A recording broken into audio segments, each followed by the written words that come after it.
This is presentation 2.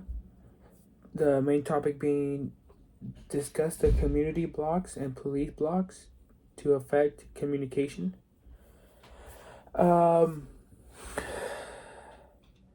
First point is identifying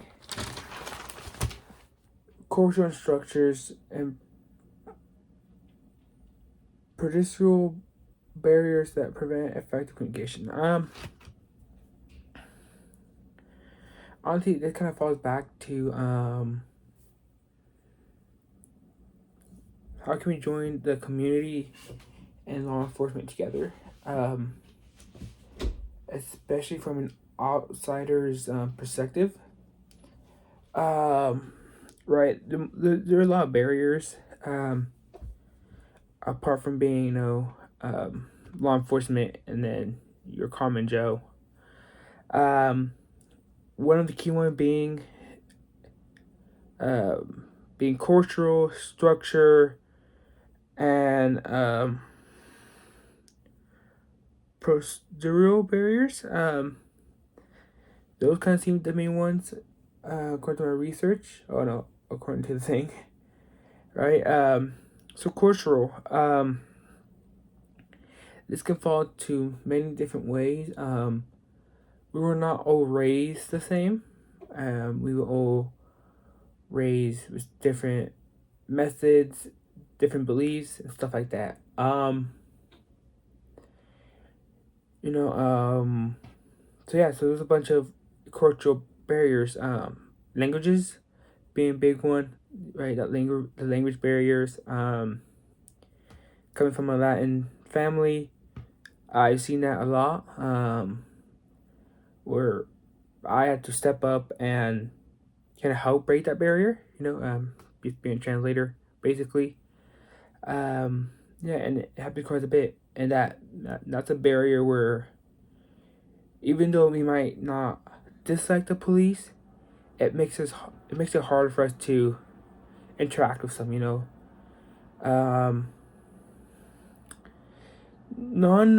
It's also a nonverbal misperception. Right, it's just a small thing you do. Like, don't put your hands in your pocket. If you're gonna meet someone, if you're sitting down, stand up and shake their hand, stuff like that. I felt on the back where we all raised differently. We all got different standards and courtesies, and yeah. I don't know how to put this one. This one's more like really one's behavior than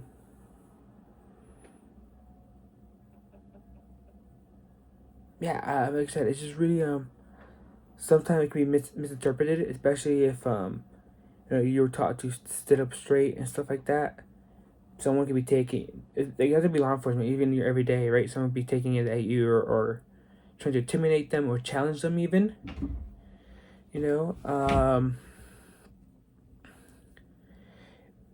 Different communication styles. They can fall. This falls under really not only language, but how we talk. Over generations, we picked up different ways to talk. Especially when slangs, like we use modern slang in our language. And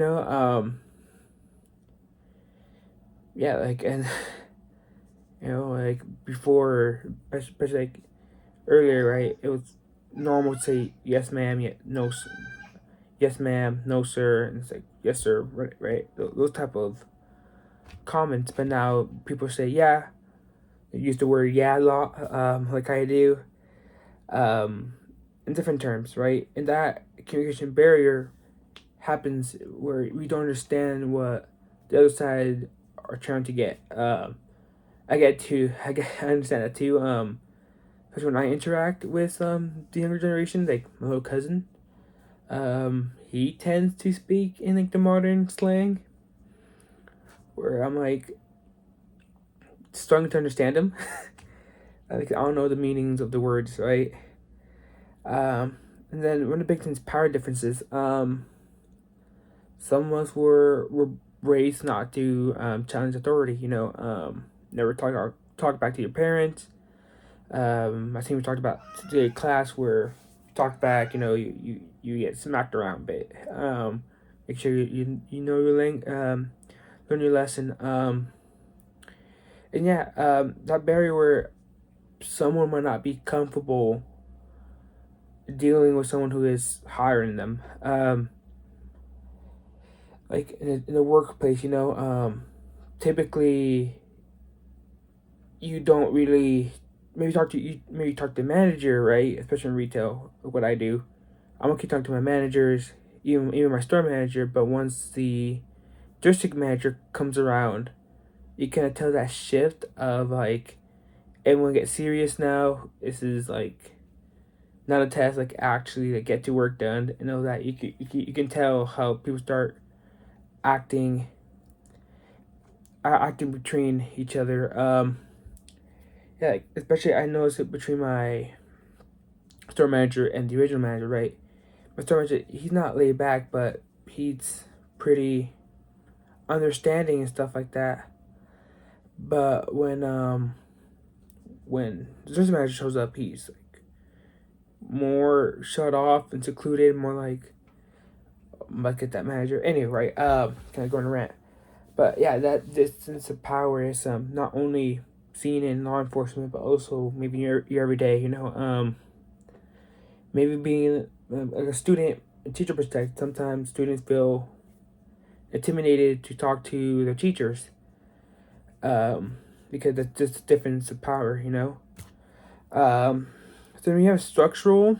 Um, this stems from the organization's design system of physical environments.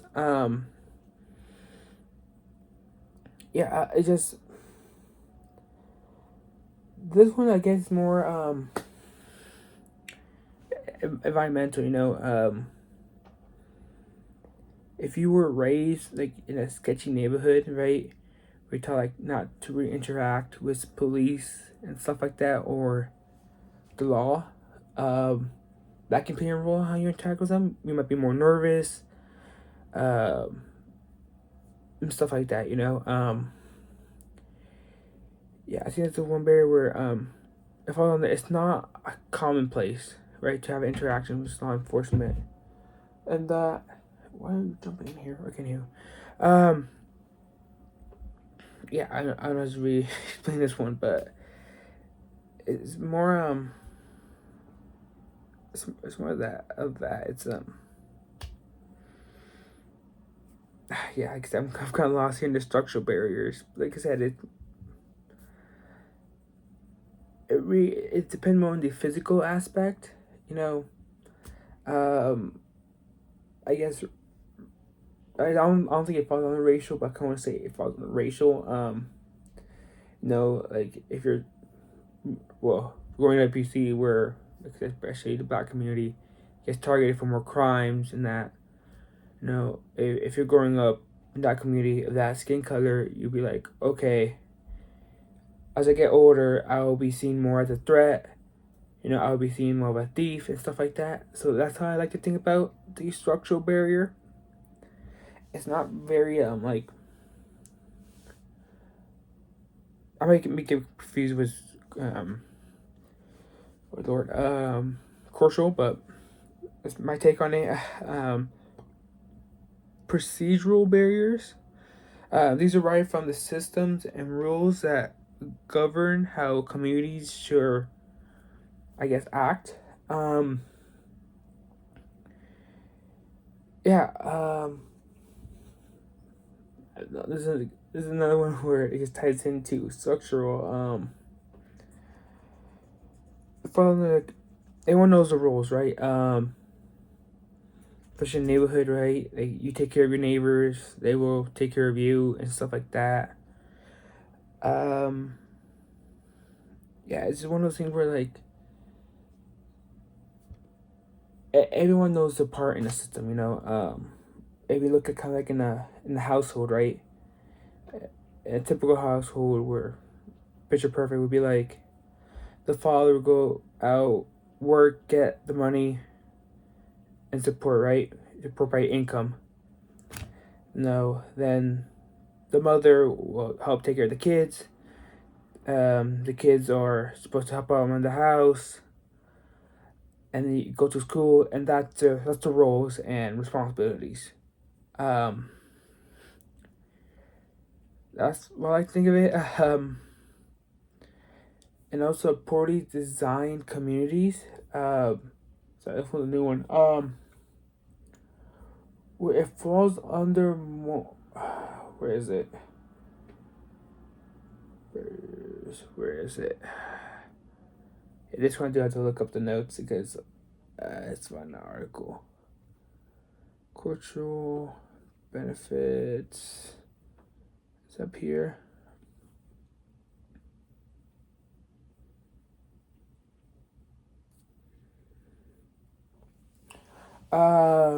Communication channel, not community. Communications channels. Some of the messages didn't get across. If you send an email and stuff like that, it doesn't seem as serious. But if you make like an in-person meeting, that kind of set a tone where it might be more serious, that we must get around in person. Yeah, that's kind of it for that first point. The second point being really the difference between barriers that originate within the community, and those within law enforcement. So these barriers come from residents' experience, historical, cultural backgrounds, and internal community dynamics, right? I'm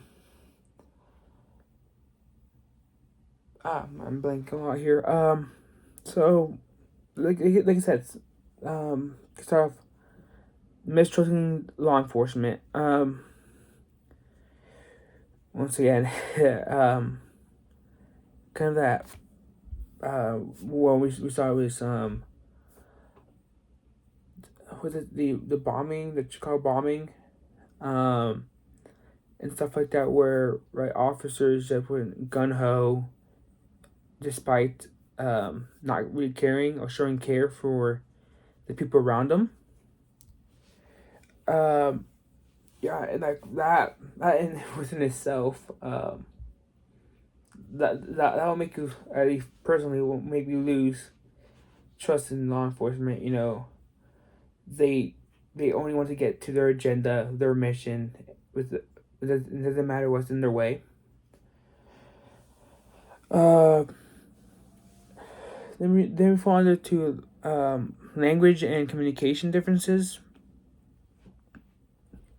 We use a lot of terms, and I think you mentioned this a lot during classes. It's we just throw words around, especially news media and stuff like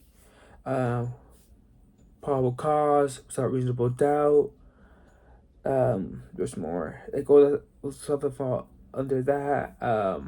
Miranda right, being right. If you can't afford a lawyer, if a lawyer be appointed for you, anything you say could and would be used against you in court of law, and we just throw these words around.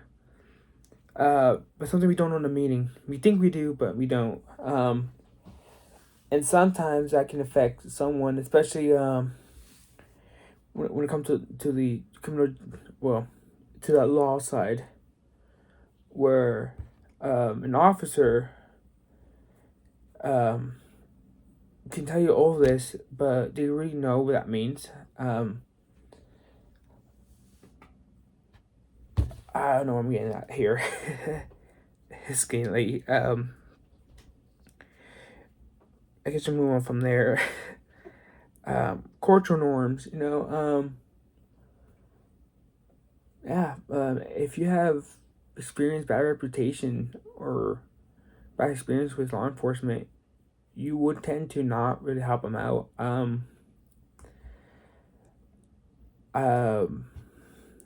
Like I said, I do apologize for using this, but you yourself today, you've experienced with children protective services, where you told your family members not to talk to them unless you were present. Because I think you mentioned that the cause to take someone away, or at least like a child away from family, is super low and super broad, and how children can be misleaded and stuff like that. Except because you know the system, you know the norms, right? Um, and this kind of falls under with like I said, if you have bad experience with them, you tend not to be as lenient as for someone who has great experience. Who'd be like, yeah, I'll be down to help out.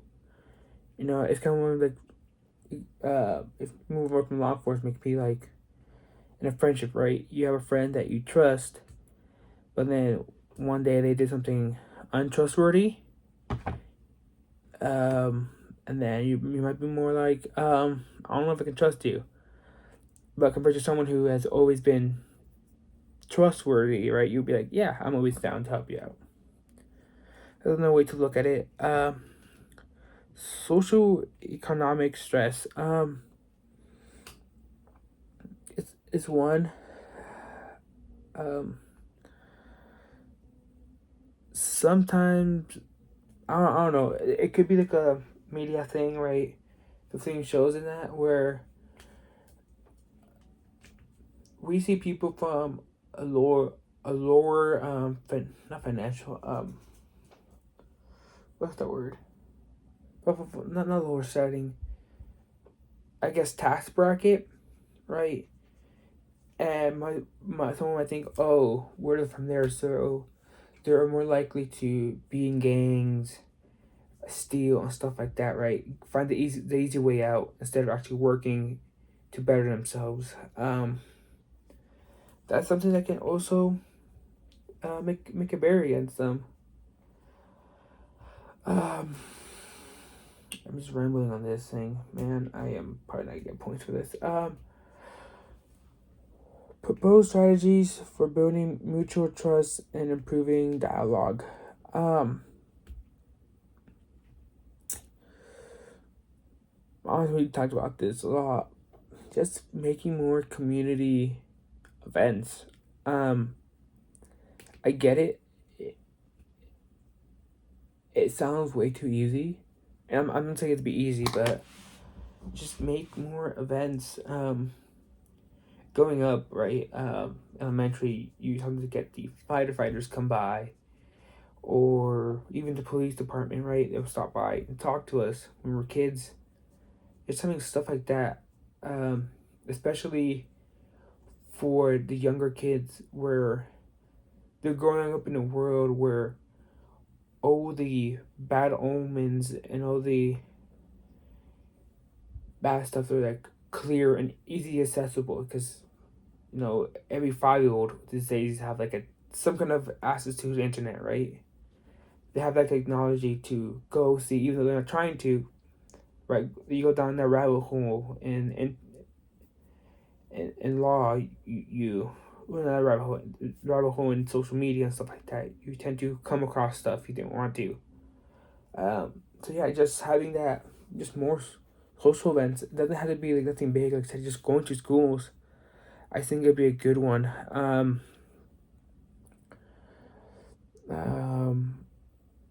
yeah, like I said, programs. I know we have the community academy or civilian academy for the sheriff department, stuff like that, where we get to learn what the law enforcement does, and to be more understanding of their process and why they do stuff. Right. Even then, or we can do community meeting, right? Going to town hall, have a question, like a questionnaire, right? Between each other, asking what's up with this crime or stuff like that. I think we talked about that recently too. That a different state does something like that, where they go to town hall and then just talk to each other. Um, like I said, not make department, but allow department to have ride-alongs. There's another easy way. for someone who wants to learn more or see what's going on to have access to. Because once again, it falls under, not everyone has the same schedule, right? Someone might be more busy than others. So having a way for you yourself to learn without having to not waste time, but use your time, your valuable time, on something that you really don't care for, but you're willing to learn. I think that it's a good way in doing that.